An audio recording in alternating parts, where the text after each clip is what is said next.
है, ये भी उसी के नक्शे कदम पर चलेगी, ये तो कोई आवश्यकता नहीं है।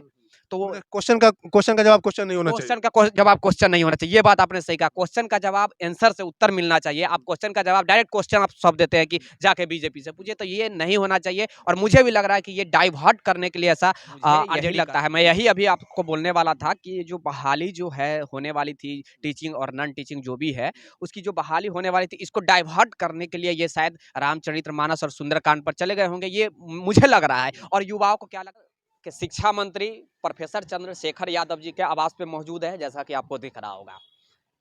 जब हम लोग सचिवालय से होते हुए यहाँ आवास पे आए हैं तो मालूम चला कि शिक्षा मंत्री नहीं है, लेकिन जब बातें की अंदर में जाकर फिर मालूम चला कि नहीं, शिक्षा मंत्री तो अंदर में है, लेकिन वो मिलना नहीं चाहते हैं, किसी भी जनता से नहीं मिलना चाह रहे हैं, ना ही किसी पत्रकार से मिलना चाह रहे हैं, किसी भी मीडिया से नहीं मिलना चाह रहे हैं।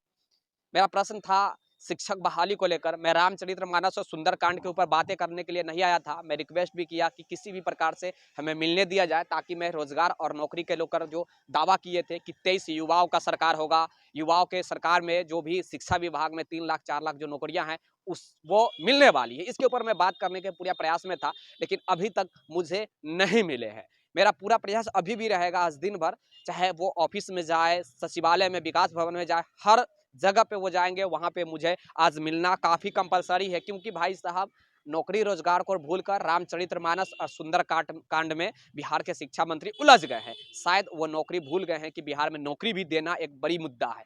केवल जातीय और राजनीतिक और धर्म का मुद्दा नहीं होना चाहिए, नौकरी का भी मुद्दा होना चाहिए।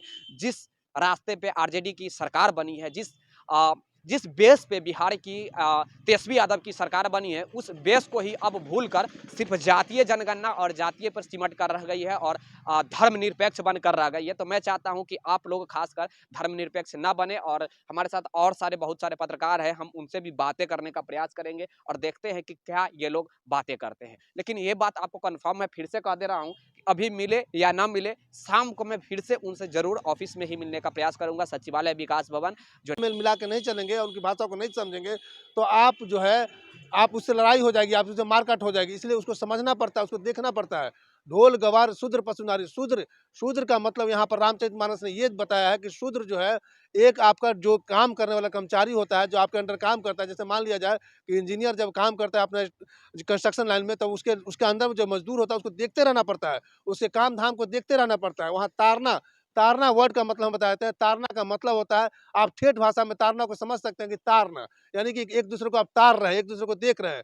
नारी नारी की बात करें तो नारी जो है ना, हमेशा अपने आप को बड़ाई सुनने के लिए हमेशा अपनी बड़ाई सुनना चाहती है। जब भी आप घर पे जाते हैं, जब भी आप घर पे जाती है, तो वो तैयार होकर बैठी हुई रहती है और उसको आपको देखते रहना पड़ेगा, देखना होगा, उसको समझना होगा कि उसकी मूड क्या है, उसका क्या मूड है, उसकी उस बात को समझना पड़ेगा। और जो जो भी काम करती है उसको आपको समझ करके उसकी भावना को समझना पड़ेगा। यहाँ पर ये मतलब है, ढोल गवार शूद्र पशु नारी। पशु की बात करें, पशु तो पशु ही है, पशु को भी आपको समझने की अगर आप उसको पशु को पालते हैं, खाना पीना खिलाते हैं, पशु को पालते हैं, तो उसको आप हमेशा टाइम टू टाइम समझना पड़ेगा कि पशु की क्या जरूरत है। तो मतलब यहाँ पर ये है।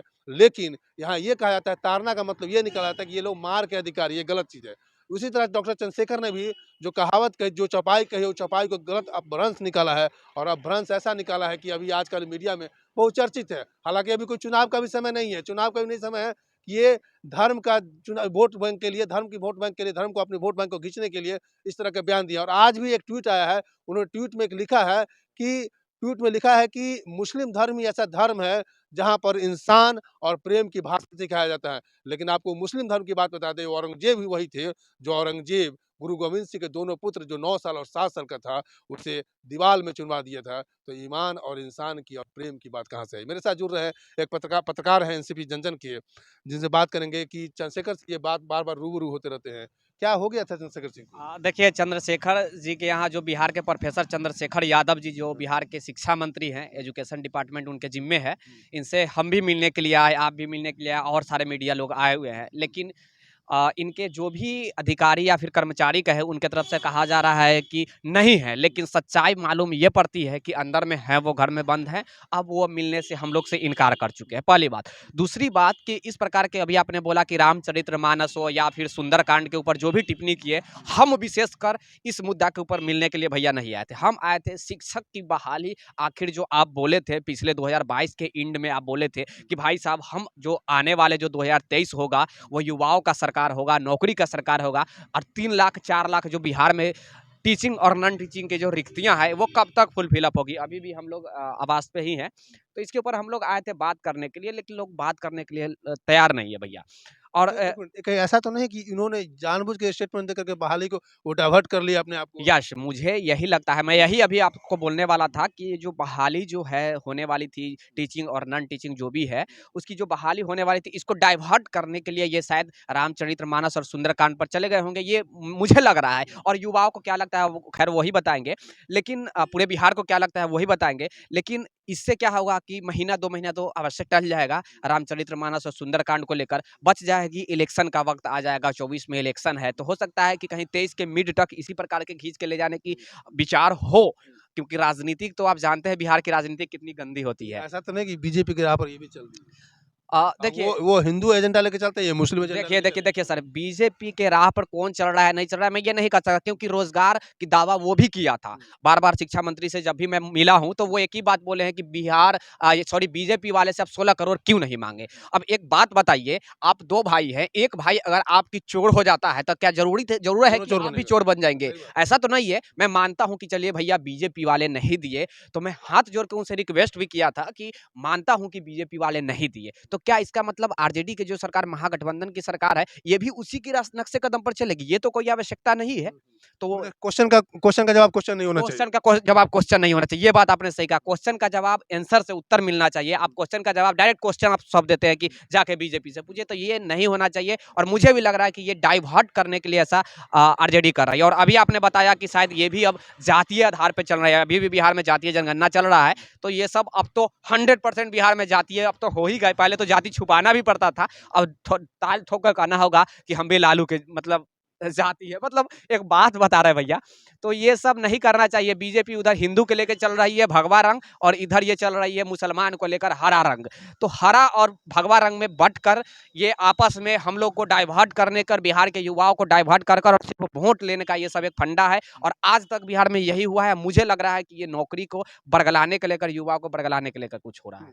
तो ये लग रहा है कि युवाओं को बरगलाने की कोशिश किया जा रहा है, ये डाइवर्ट कर रहे हैं, लोगों की मानसिकता को बदलने की कोशिश कर रहे हैं। जहाँ बेरोजगारों की मार है बिहार में, कहाँ जहाँ बेरोजगार जो वादा करते हैं कि मेरे फर्स्ट कलम से 10 लाख नौकरियाँ निकलेगी, लेकिन फर्स्ट कलम कब फर्स्ट कलम बनेगा ये पता नहीं चलेगा। और कुछ कहेंगे युवाओं के लिए? युवाओं के लिए यही कहेंगे कि देखिए जाति पे डाइवर्ट मत होइएगा प्लीज, मेरा हाथ जोड़कर निवेदन है।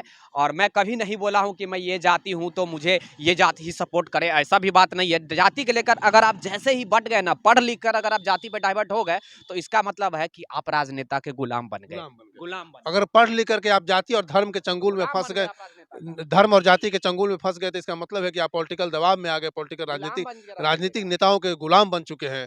और इस राजनीतिक नेताओं के गुलाम में आप मत फंसे, इस तरह के स्टेटमेंट में आप लोग मत फंसे। आपका जो काम है वो काम करते रहे। मैं शंभू कुमार, कैमरामैन एक प्रश्न राजेश और के है साथ। सर, हाँ, एक प्रश्न ये भी है कि अभी हमसे ये नहीं मिले हैं बिहार के शिक्षा मंत्री। मैं उम्मीद करता हूं कि आज फिर से, आज मंडे है और मंडे को वो ऑफिस में जाकर बैठते हैं, विकास भवन बिहार सचिवालय में, नए वाले जो सचिवालय है उसमें इनका ऑफिस है, उसमें बैठते हैं जाकर। मेरा पूरा प्रयास रहेगा कि सचिवालय में भी जाकर आज इनसे मिला जाए, चाहे जैसे भी मिला जाए, लेकिन इनको एक बार याद जरूर दिलवाना है कि भाई साहब आपने प्रॉमिस किया था कि 2023 का जो शुरुआती होगा युवाओं का नौकरी का सरकार थी साल होगा, आखिर आप रामचरित्र और सुंदरकांड पर उलझ गए हैं, कहीं नौकरी तो आप भूल नहीं गए। ये हाँ, हमको याद जरूर दिलवाने आज दिलवा हम जाएंगे भाई साहब। आज ये दिलवाने के लिए, याद दिलवाने के लिए जाएंगे कि रामचरितमानस में आप मत पड़े। आप युवाओं को रोजगार देखें, आप युवाओं ने आपको वोट दिया है, रोजगार दे। मैं शंभू कुमार, कैमरामैन राजेश के साथ, द लाइव न्यूज।